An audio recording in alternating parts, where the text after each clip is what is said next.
Bonjour à toutes et tous. Nous allons pouvoir commencer puisque le temps est compté. Bienvenue au Midi de l'Emploi et de la Formation.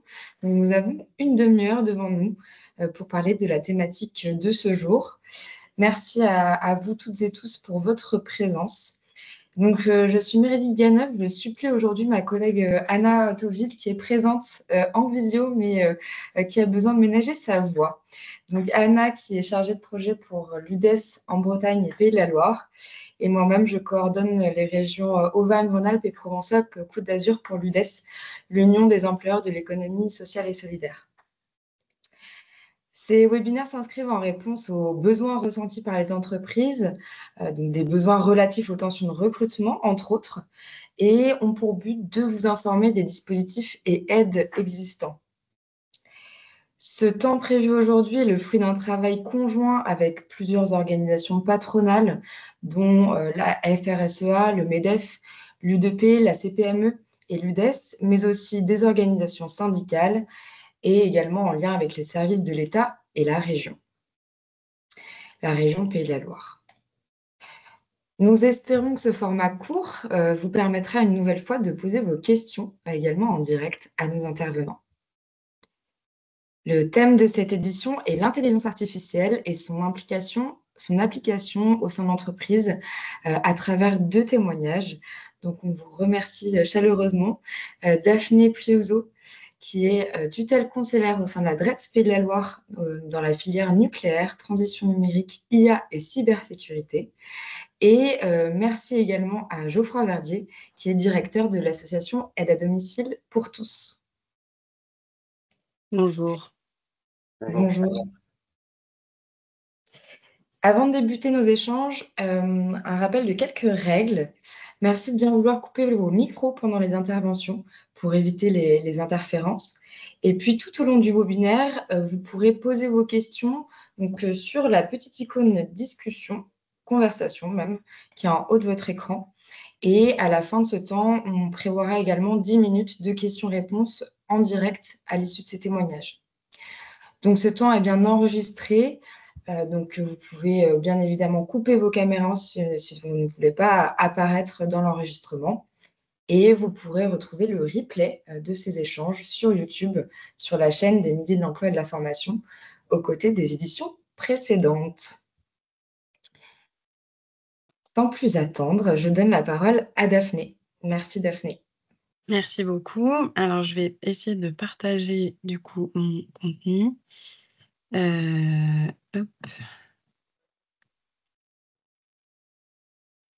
Est-ce que vous voyez mon écran? Oui, très bien. Ok, alors je vais essayer de mettre ça en format présentation. Est-ce que c'est bon pour vous? Oui. Ok, super. Alors moi, je ne vous vois plus, donc je ne verrai pas le chat non plus. Je vais mettre un petit timer pour être sûr de bien respecter le temps. Et on va se lancer. Hop. Donc, bonjour à tous et à toutes. Donc, pour être synthétique et clair en 10 minutes, donc moi, je suis effectivement, une de mes casquettes, c'est d'être chargée de la transformation numérique des entreprises, donc au sein de la direction régionale de l'économie, de l'emploi, du travail et des solidarités. Et donc, je travaille dans un service qui est une émanation de la direction générale des entreprises. Donc, on est vraiment là pour accompagner les entreprises. Très rapidement, pour commencer, juste 2 chiffres pour fixer le contexte. Donc, dans le cadre du baromètre France Num qui a été réalisé par le ministère sur un échantillon de 13 000 TPE et PME à fin 2024, il y en a 13% qui déclaraient utiliser une solution d'intelligence artificielle, qu'elle soit générative ou non. Et ce chiffre est un petit peu plus élevé dans une étude qui a été menée par BPI France en début d'année 2025 pour les PME et les ETI, où là, on est plutôt autour de 22%. Donc, sans trop de surprise, il y a un taux d'adoption de l'IA qui est un petit peu plus élevé dans les grandes entreprises. Mais voilà, pour fixer juste le contexte, sachant qu'au niveau européen, la France est un petit peu en queue de peloton pour ce niveau d'adoption de l'IA dans les entreprises. Je ne vais pas revenir sur ce que c'est l'IA, parce que je vais partir du principe qu'on a tous un vernis, mais s'il y a besoin, on reviendra dessus dans les questions. Je vais commencer par le plus dur, comme ça après c'est derrière nous. Simplement pour le cadrage, voilà, sur réglementation et IA, pour savoir un petit peu de quoi on parle, et ensuite on rentrera vraiment sur la mise en œuvre. L'IA aujourd'hui, elle est vraiment réglementée au niveau européen, dans le cadre de ce qu'on appelle le paquet numérique européen pour donc les services. Et donc, il y a un règlement dédié qui est entré en application en août 2024, l'année dernière, qui s'appelle le règlement IA en français, et qui vise voilà, vraiment à essayer de réguler la fourniture et le fonctionnement des systèmes d'IA. C'est une approche par les risques, donc ça classifie les IA avec des IA qui sont interdites, des IA qui sont considérées à haut risque, à risque modéré et ensuite à risque de transparence. Les dispositions, elles vont s'appliquer progressivement pour les fournisseurs d'IA jusqu'en 2026. Et ensuite, ce qu'il faut avoir en tête, c'est que dans le cadre de l'utilisation de systèmes d'IA, les textes classiques du droit s'appliquent également. Donc, si vous traitez de données personnelles dans un système d'IA, vous devez aussi appliquer le RGPD.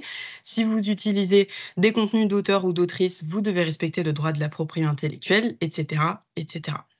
Donc ça, c'est pour le cadre global. Je pourrais évidemment répondre à des questions plus précises à la fin s'il y a besoin, mais c'est pour voilà, avoir une idée. Il y a un texte dédié qui existe et ensuite, il y a des réglementations sectorielles qui s'appliquent et des autres textes qui s'appliquent également selon le champ où on se trouve. Pour rentrer vraiment du coup dans le cœur du sujet, qu'est-ce que ça veut dire de mettre en place un projet d'IA en entreprise? Ça représente évidemment des opportunités et des risques. Et donc, on peut évoquer peut-être 4 grands champs d'opportunités pour les entreprises. Il y en a évidemment d'autres, hein, c'est pas limitatif. Mais essentiellement, ce qu'on va voir, c'est l'automatisation de tâches complexes et répétitives, la personnalisation de la relation client. Donc ça, vous le connaissez très bien, c'est quand vous avez par exemple des publicités ciblées quand vous allez sur Internet. Ça s'appuie sur votre historique de recherche, par exemple. Il y a l'optimisation des processus et des systèmes. Donc là, ça peut être, par exemple, plus au niveau industriel, ou ça peut être des logiciels, des solutions d'IA qui vont vous aider à gérer les plannings de vos employés, par exemple.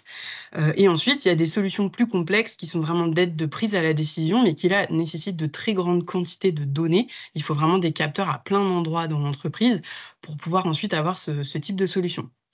Évidemment, quand on dit opportunité, il y a forcément des enjeux, ce qu'on peut qualifier de risques si on met en œuvre des projets d'IA.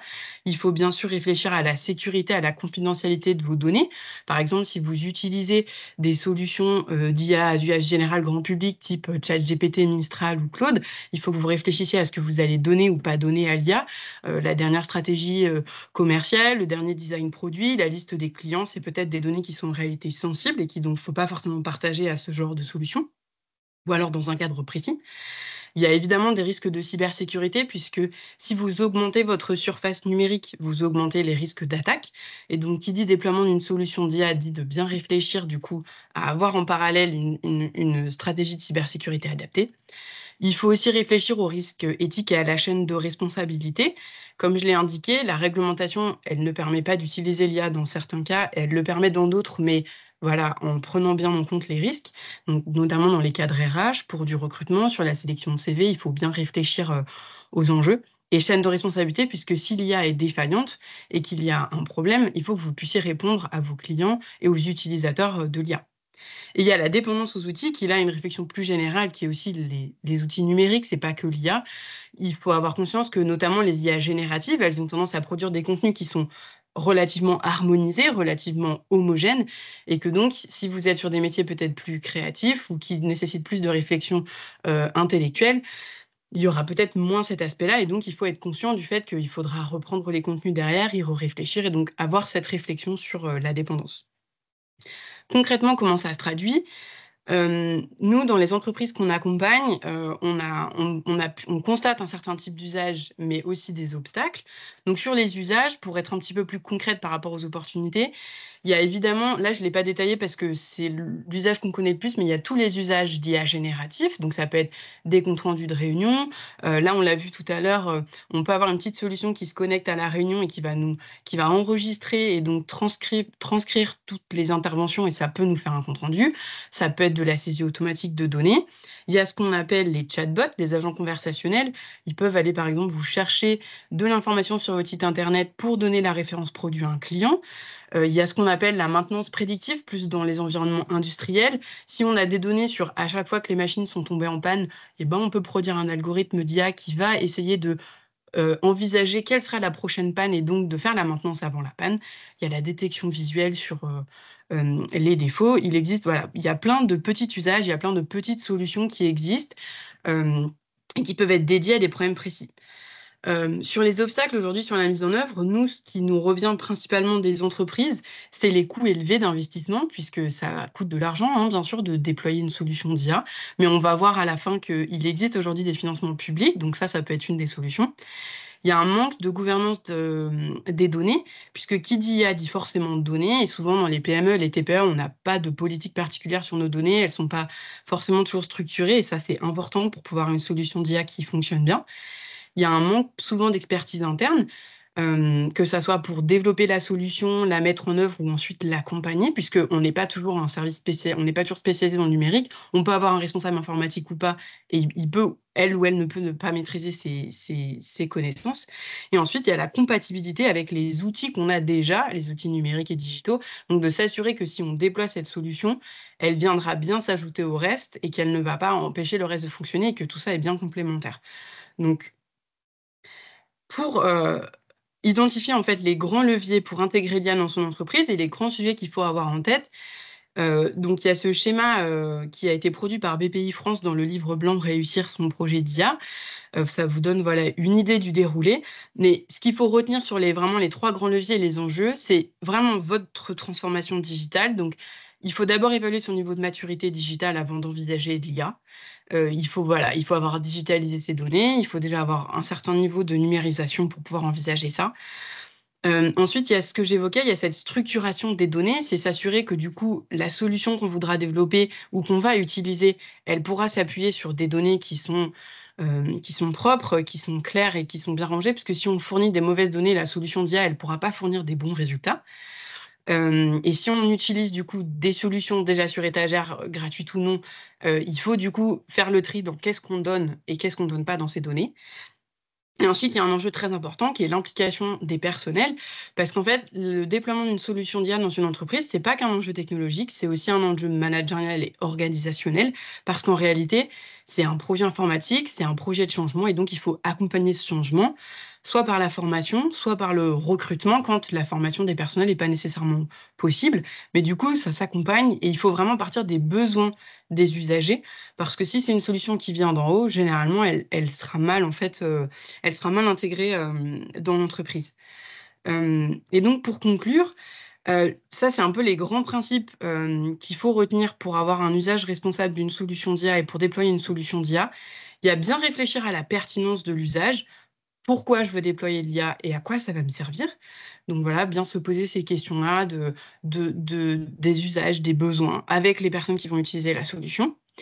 Il y a les questions d'éthique, comme j'ai évoqué au départ. Si c'est par exemple pour du recrutement RH sur du tri de CV, s'assurer qu'il n'y a pas de biais dans la solution, pour qu'il n'y ait pas de biais du coup dans le fonctionnement. Donc bien se poser ces questions-là d'éthique. La conformité que j'ai évoquée, s'assurer que les solutions qu'on va utiliser, elles sont conformes au droit. Et donc pour ça, vous pouvez vous appuyer sur notamment les foires aux questions de la CNIL, il y a des ressources. La sécurité et la confidentialité, je l'ai déjà évoqué. Et le bien-être environnemental et social, parce qu'aujourd'hui, on le sait, les IA génératives notamment, elles consomment beaucoup d'énergie, elles consomment beaucoup d'eau pour leur entraînement. Donc il faut il faut avoir ces questions-là en tête.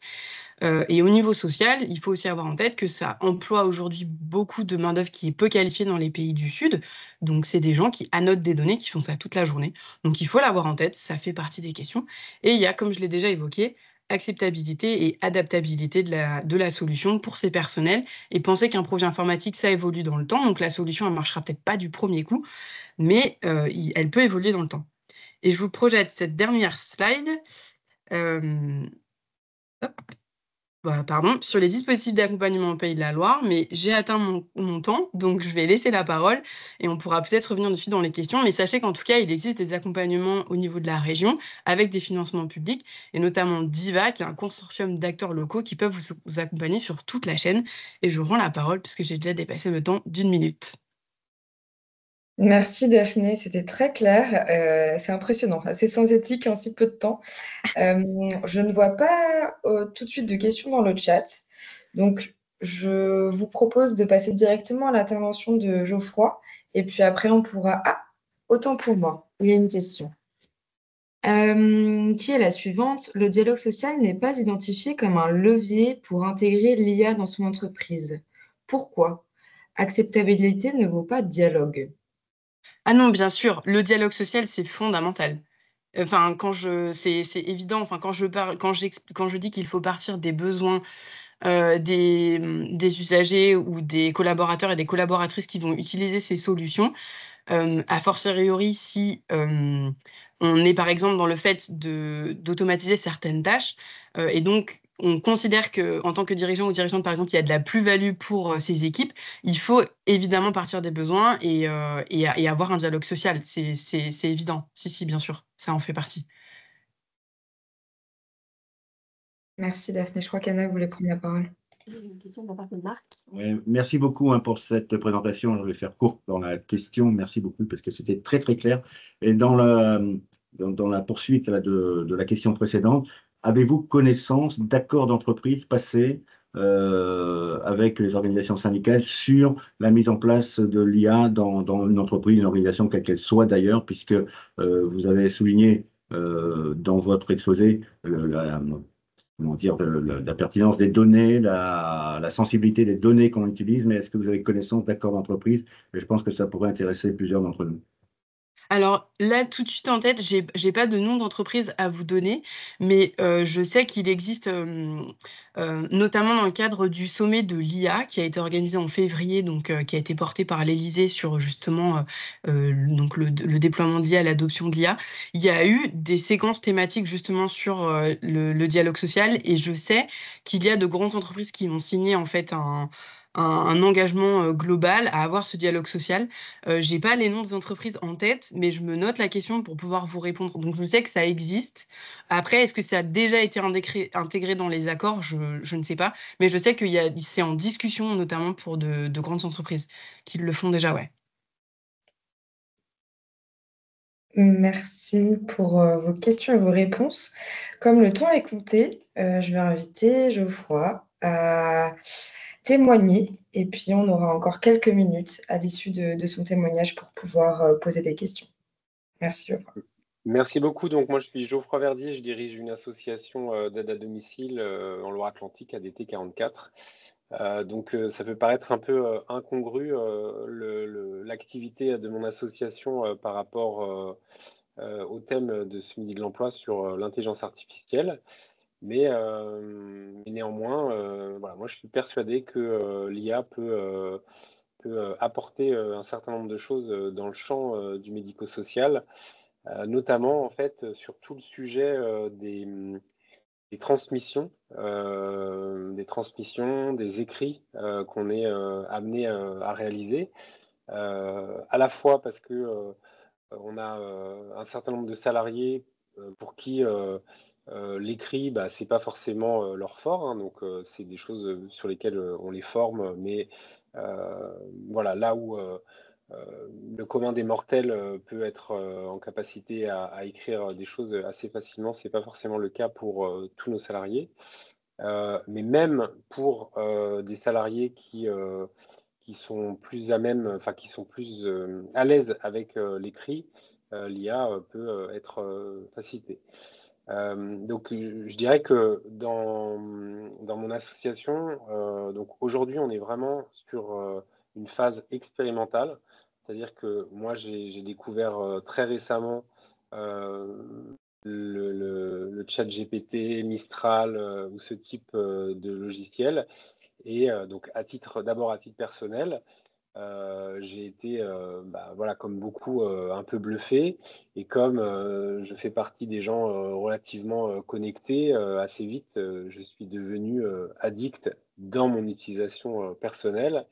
Et je me suis dit que c'était quand même intéressant de regarder comment ça pouvait venir soutenir des sujets dans l'entreprise. Donc, sur la partie service support, moi, j'ai pas d'assistante. Enfin, voilà, en 2025, ça fait plus partie. Et d'une manière générale, en fait, il n'y a plus de métier dans mon entreprise de personnes dont le boulot, c'est de rédiger, faire des écrits, etc. Donc, à la fois parce que c'est plus forcément des postes, voilà, mais c'est aussi parce qu'on n'a pas forcément les moyens d'avoir dans nos entreprises des salariés qui maîtrisent ces sujets. Donc, ça veut dire que tous ces écrits, en fait, c'est les cadres, enfin, c'est les salariés, en fait, qui se retrouvent directement à les gérer. Et du coup, on a, le sujet du temps, deux, le sujet de la compétence, c'est-à-dire que voilà, un courrier, c'est bien, enfin, voilà, c'est mieux s'il n'y a pas de faute d'orthographe, c'est mieux s'il est bien écrit et c'est mieux s'il est extrêmement précis. Et force est de constater que quand on utilise l'IA pour rédiger un courrier, ce qui sort est extrêmement satisfaisant. Peut-être un bémol, en fait, enfin, pour moi en tout cas, à ce stade, la bonne utilisation de l'IA, c'est de ne pas faire ce qu'on faisait sur Google en posant une question très large, mais plutôt de poser une question assez précise, voire de lui donner des éléments de contexte, un article de loi, enfin, des choses sur lesquelles on va s'appuyer. Et à partir de là, voilà. Donc moi, je m'amuse, enfin, aujourd'hui, quasiment, enfin, mes collègues continuent à me demander de valider des courriers quasiment systématiquement. En fait, je ne me prends plus la tête. Je le passe dans l'intelligence artificielle et voilà. Enfin, je regarde juste les éléments de fond, pardon. Je vérifie les éléments de fond, mais par contre, sur la forme, je le passe à la moulinette et je renvoie à ma collègue que voilà, enfin, ChatGPT trouve son courrier tout à fait, enfin, fait une proposition en fait de reformulation, voilà, et donc on le prend comme ça. Donc ça, c'est côté service support. L'idée, c'est de gagner du temps sur des courriers, voire des courriers qu'on ne fait plus en fait parce qu'on n'a pas le temps, et donc de reprendre la main sur des courriers qui formalisent un certain nombre de situations, et d'une manière générale, dès qu'on a besoin d'écrits, de pouvoir utiliser ça. Et puis sinon, donc sur l'activité plus métier, donc sur les collègues de terrain, deux choses. La première chose, dire, comme ça a été dit, que on a un dialogue social de qualité. Donc, on est plutôt avec des élus qui nous challengent sur ces sujets. Enfin, il n'y a pas de tabou sur l'intelligence artificielle, comme il n'y a pas de tabou sur la digitalisation, etc. Depuis 8 ans, tous nos salariés sont équipés de smartphones professionnels. On a un logiciel métier, enfin voilà, qui leur permet de recevoir les plannings, etc., en direct, d'envoyer des messages. Donc, toute cette culture du digital, elle est déjà présente. Donc, quand arrive l'intelligence artificielle, on fait comme sur les autres sujets. On interroge nos salariés en leur disant est-ce que vous utilisez l'intelligence artificielle à titre, enfin, est-ce que vous connaissez, est-ce que vous utilisez l'intelligence artificielle à titre personnel, et est-ce que vous l'avez déjà utilisé à titre pro, et est-ce que vous imaginez que on pourrait s'en servir professionnellement. Et là, en fait, on a, je ne sais plus exactement combien, mais enfin, si, on a un certain nombre de salariés, une majorité de salariés qui disent oui, on utilise, oui, on n'a pas peur, enfin oui, ça nous intéresse. Et quand on leur propose de monter un groupe de travail, on a tout de suite 10 salariés qui sont prêts. Voilà. Donc on s'est réunis au début de l'année. On a redéfini ensemble ce que c'était que l'IA. On a mis de côté tout ce qui correspond plus à la robotisation, enfin voilà, à des humanoïdes qui pourraient faire le boulot à notre place.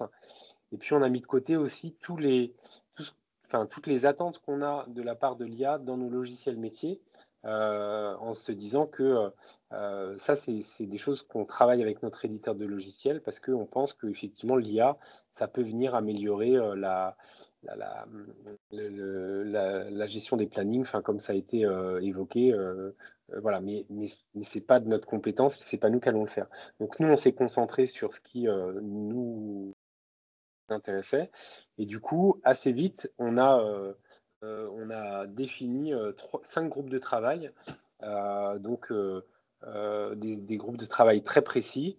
Donc, le premier, on a une collègue qui est autiste et qui connaît un logiciel qui s'appelle Goblin Tools et du coup qui va le présenter à des collègues. Et l'idée, c'est qu'il y ait une acculturation,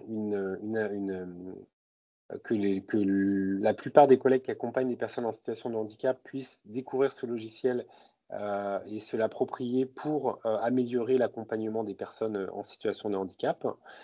Un deuxième que je trouve très rigolo, c'est un logiciel qui, à partir de ce qu'on a dans son frigo, nous fait des recettes, il nous dit un petit peu ce qu'on peut faire à manger. Donc pour nous, c'est extrêmement utile, parce que quand on est chez des personnes qu'on accompagne, on n'a pas forcément le temps.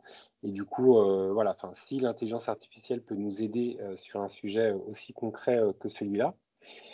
Un troisième groupe de travail sur donc ce que j'évoquais tout à l'heure autour des transmissions, c'est-à-dire que on a des fiches missions chez les personnes qu'on va avec un certain nombre d'informations sur les tâches à faire, l'évaluation de la personne, etc. Et donc l'idée, c'est de regarder un petit peu, de construire un cahier des charges sur ce qu'on attendrait de l'intelligence artificielle pour qu'elle nous aide dans la réalisation de ces fiches missions. Un quatrième groupe de travail sur la génération de fiches réflexes. Les fiches réflexes, ce n'est pas des procédures, mais c'est des fiches qui nous permettent d'avoir, à partir de situations indésirables ou de situations complexes qu'on a pu rencontrer, de documenter et d'archiver un petit peu tout ce qui nous semble utile de faire et qu'il y ait une mémoire écrite de ces éléments-là. Donc pareil, on pense que, une fois qu'on a dit ça, la montagne paraît assez importante à gravir pour les salariés. Donc comment l'intelligence artificielle, elle peut nous aider à partir d'éléments qu'on lui donne à générer plus facilement ces fiches réflexes. Et puis, le cinquième groupe de travail, il est plus interne, c'est de regarder, de regarder comment l'intelligence artificielle pourrait analyser la plupart de nos données. Alors, pas nos données personnelles, mais plutôt les données qu'on s'échange. On a des transmissions dans notre logiciel interne et on imagine que l'intelligence artificielle pourrait nous aider à repérer les mots-clés qui sortent le plus souvent et de voir les sujets sur lesquels on peut travailler. Et je crois que je suis arrivé au bout, voilà, pour vous dire un petit peu. Donc, on est en phase d'expérimentation et en tout cas, on a déjà ces 5 pistes de travail où on se dit que l'IA peut nous intéresser. Merci beaucoup. Peut-être avant de répondre à une ou deux questions, si vous voulez bien les indiquer dans l'espace conversation pour éviter de dépasser le 12h30. Moi, j'aurais une question sur la prise en compte. Comment vous avez identifié les sujets des groupes de travail? Et une question sur l'idée de prendre en compte les postes, en fait. Comment les postes ont été éventuellement analysés avant de pouvoir identifier où est-ce que l'intelligence artificielle pourrait être utile? Alors, en fait, nous, on est très empirique, hein, c'est-à-dire qu'on a réuni les salariés concernés, on leur a dit, voilà, est-ce que vous utilisez l'intelligence artificielle, est-ce que ça vous paraît pertinent? Et en fait, ils nous ont dit oui, et tout de suite, on a identifié ces 5 groupes de travail. Donc, les 5 groupes de travail, c'est vraiment, au regard de ce qu'on s'est dit, les salariés qui les ont définis. Après, à ce stade, on n'est pas du tout, on est vraiment dans l'expérimentation. Donc, c'est-à-dire que possiblement, il y a des choses, on va se dire, bon, c'est très amusant, mais voilà, c'est pas utile et on n'a pas envie de le généraliser, on n'a pas envie de le mettre en place. On a quand même des intuitions, c'est-à-dire qu'on a des salariés, par exemple, les TISF, les travailleurs sociaux familiales, qui sont dans le champ de la protection de l'enfance, qui ont là beaucoup d'écrits à faire avec des éducateurs, avec des juges, avec le département. Et donc là, on se dit clairement que là où aujourd'hui, c'est nous, les cadres, qui relisons un certain nombre d'écrits, qui retravaillons un certain nombre d'écrits. Voilà, là, on a des intuitions où on pense que ce sera vraiment utile et que je pense que tout le monde acceptera assez facilement mais de toute façon, c'est déjà le cas. C'est-à-dire qu'aujourd'hui, il y a des écrits qui, avant de sortir, sont relus par quelqu'un d'intelligence tout à fait naturelle pour éviter que ça sorte avec des fautes d'orthographe et pour qu'on cautionne ce qui sort en termes d'information. Donc ça, voilà, ça c'est une intuition sur ce poste-là. Et ensuite, sur les transmissions, de la même manière que les auxiliaires de vie, en fait, elles ont une connaissance parfaite de plein d'informations. Il y a 10 ans, ces informations, elles étaient dans leur tête. Depuis 10 ans, on fait en sorte que ces informations, elles soient le plus souvent dans notre logiciel pour permettre de la transmission au plus grand nombre, un partage d'informations.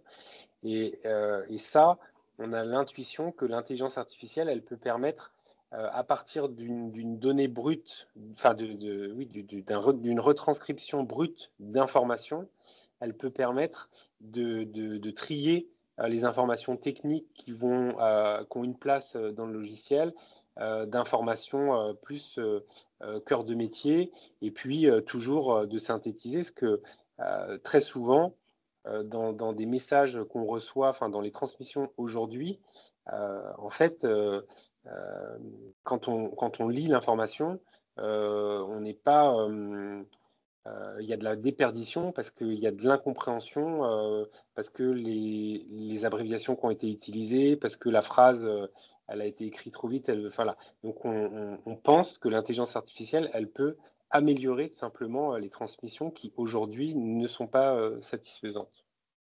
Merci pour cette réponse. Il y a deux autres questions dans le chat. Il est 12h32. Donc, je ne sais pas dans quelle mesure on peut répondre à ces questions.